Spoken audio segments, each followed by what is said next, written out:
ಬೆಂಗಳೂರಲ್ಲಿ ನಡೆಯುವಂತಹ RCB ಪಂದ್ಯಗಳಿಗೆ ticket ಕಷ್ಟ. ಆನ್ಲೈನ್ನಲ್ಲಿ ಮಾತ್ರ ಸೇಲ್, ಲಾಗಿನ್ ಆದ್ರೆ ಟಿಕೆಟೇ ಸಿಗಲ್ಲ. ಅಭಿಮಾನಿಗಳ ಕೆಂಗಣ್ಣಿಗೆ ಗುರಿಯಾಗ್ತಾ ಇದೆಯಾ ಆರ್ಸಿಬಿ ಮ್ಯಾನೇಜ್ಮೆಂಟ್? ಆಟೋ ಚಾಲಕರು, ಹೋಟೆಲ್ನವರಿಗೆ ತೊಂದರೆಯಾಗಿದೆ. ಕೇಂದ್ರ ಸರ್ಕಾರ ಕೂಡಲೇ ಗಮನ ಹರಿಸಿ ಸಮಸ್ಯೆಯನ್ನ ಬಗೆಹರಿಸಬೇಕು. ಡಿಸಿಎಂ ಡಿಕೆ ಶಿವಕುಮಾರ್ ಆಗ್ರಹ.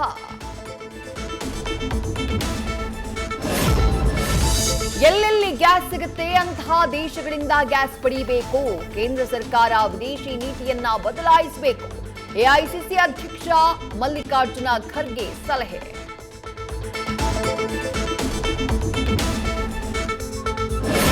ಬೀದರ್ ಜಿಲ್ಲೆಯಲ್ಲಿ ಕಾಡ್ತಾ ಇದೆ ಗೃಹ ಬಳಕೆ ಗ್ಯಾಸ್ ಅಭಾವ. ಗುಡ್ಡ ಜಮೀನುಗಳಿಂದ ಸೌದೆ ಹೊತ್ತು ತರ್ತಾ ಇರೋ ಜನ ಕೂಡಲೇ ಗ್ಯಾಸ್ ಸಮಸ್ಯೆ ಬಗೆಹರಿಸಬೇಕು ಅಂತ ಕೈ ಮುಗಿದು ಮನವಿ. ಕಲಬುರಗಿ, ರಾಯಚೂರು, ತುಮಕೂರು, ಗದಗ ಜಿಲ್ಲೆಗಳಿಗೂ ವ್ಯಾಪಿಸ್ತಾ ಇದೆ ಆಟೋ ಗ್ಯಾಸ್ನ ಸಮಸ್ಯೆ.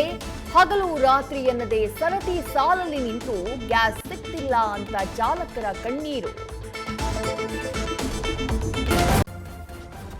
ನ್ಯೂಸ್ ಫಸ್ಟ್ ನಿರ್ಭೀತಿಯಿಂದ ನಿಮ್ಮ ಪರವಾಗಿ.